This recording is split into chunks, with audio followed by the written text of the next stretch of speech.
جی کمل صاحبہ، آج تیسرا دن جا رہا ہے علامتی بھوک ہڑتال کا، کس حد تک گولز اچیو ہو سکتے ہیں؟ دیکھیں، جو پرامن اور سویلائز معاشرے ہوتے ہیں، جہاں جمہوریت ہوتی ہے، وہاں پہ اسی طرح سے علامتی احتجاج کیے جاتے ہیں۔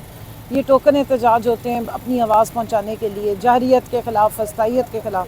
ہمارے ملک میں تو اللہ کے فضل سے کسی قسم کا بھی احتجاج کر لو تو اثر کم ہی نظر آتا ہے، لیکن کاوش ہم اپنی جاری رکھیں گے۔ لا ابائڈنگ سٹیزنز ہیں اور آئین اور قانون کے پابند ہیں، تو آئین اور قانون کی پاسداری کے مطابق جو ممکن کیا کہتے ہیں، جہاں بھی ہمیں موقع ملے گا پرامن احتجاج کرنے کا، وہاں ہم اپنی آواز بھی اٹھائیں گے اور پرامن احتجاج بھی کریں گے۔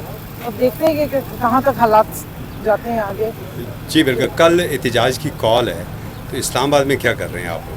دیکھیے جی، پورے پاکستان میں کال دی گئی اور انشاءاللہ جمعے کی نماز کے بعد آپ دیکھیں گے پرامن احتجاج کے لیے نکلیں گے، اور یہ تحفظ آئین پاکستان کی جو ہماری موومنٹ ہے اس کے انڈر ساروں کو کال دی گئی ہے۔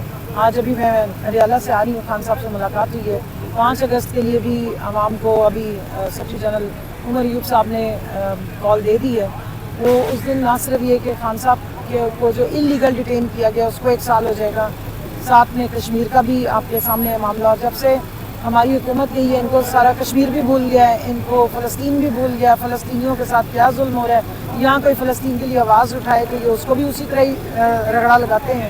اور کشمیر کے لیے آپ نے دیکھا کوئی پروٹیسٹ حکومت کی طرف سے نہیں ہو رہا، کوئی بیان نہیں آ رہا، اپنا جو اصل دشمن ہے اس کے اوپر ان کا کوئی فوکس نہیں ہے۔ لیکن 24 کروڑ عوام کے جو نمائندے ہیں یا 24 کروڑ عوام ہیں، ان کو کبھی ڈیجیٹل دہشت گرد بنا دیتے ہیں، کبھی ریاستی غدار بنا دیتے ہیں، کبھی ریاستی دہشت گرد بنا دیتے ہیں۔ 780 چاکلیٹوں کی طرح بانٹی جا رہی ہے، باقی جو جتنی بھی دہشت گردی کی دفعات ہیں وہ ٹافیوں کی طرح بانٹی جاتی ہیں۔ ہمیں تو وہ میڈلز لگتے ہیں، کیونکہ جہاں ہم نہیں بھی پہنچے وہاں بھی وہ کہہ رہے ہیں کہ یہ پہنچے ہیں۔ تو مجھ سے تو ہالی ووڈ والوں نے بھی جو ہے وہ کانٹیکٹ کیا، وہ کہہ رہے ہیں ماشاءاللہ آپ بتائیں نا کہ آپ لوگ اتنے سپر ہیرو کیسے ہیں کہ آپ پاکستان کے ہر علاقے میں چلے بھی جاتے ہیں، وہاں توڑ پھوڑ اور دہشت گردیاں بھی کر آتے ہیں، اور ایک جگہ پہ آپ کی فوٹیج بھی نہیں آتی ہے۔ اور خان صاحب کو بھی انشاءاللہ انہوں نے اتنا بڑا ہیرو بنا دیا ہے کہ دنیا دیکھ رہی ہے، ریسرچ کر رہی ہے کہ اس بندے نے کیا کیا کیا ہے اور کیا رہ گیا پیچھے۔ کہیں آپ خلائی مخلوق تو نہیں بن چکی ہیں؟ ہم خلائی مخلوق سے زیادہ بڑی والی مخلوق بن چکے ہیں، اس لیے خلائی مخلوق کے بھی کنٹرول میں نہیں آ رہی ہے۔